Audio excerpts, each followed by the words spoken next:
In the beginning, we met because he was working where I played basketball, and so we started playing basketball together. If a freight train and a steamroller and a bull had a three-way, their offspring would be Paul Jurdy. Paul was one of the most energetic and ferocious players that I've ever played with on the basketball court.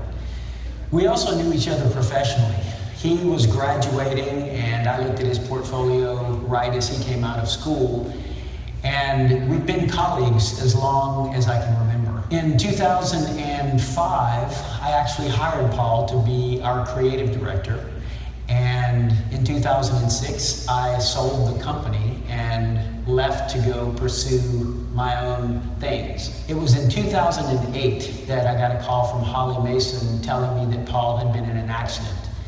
He was riding his bike near White Rock Lake and was hit from behind by a truck that was speeding up to pass someone else. For 3 weeks, we didn't know if Paul was going to make it.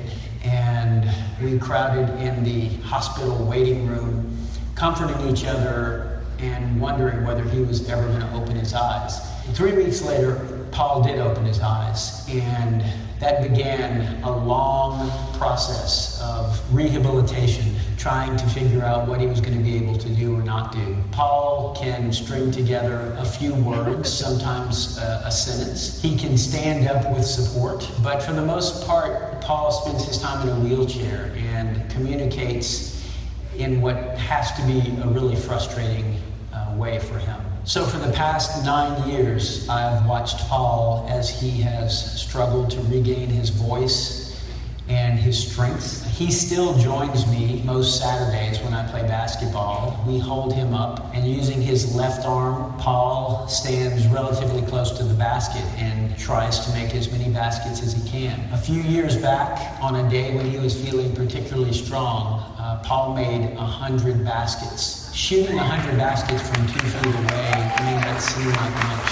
but when you watch what it takes for Paul to simply heave the basketball high enough to make it in the hoop, it's an amazing experience. Paul has been the strongest, most courageous man that I've known for the past decade. In some ways, I look to him when I'm feeling challenged or struggling with my own projects. I can't think of anyone more deserving of the Phil Hollenbeck Award, a lifetime achievement of supporting the DSVC and this profession.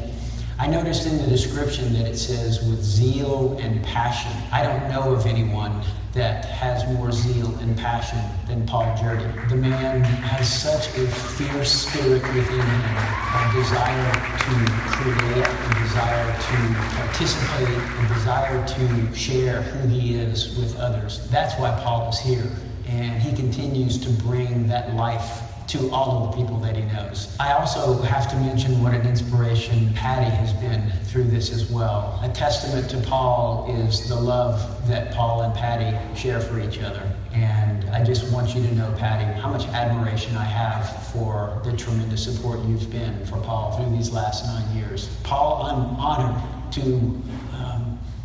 be the one to introduce you for the Phil Hollenbeck Award this year. I want you to know I love you, brother, and no one deserves this more than you do.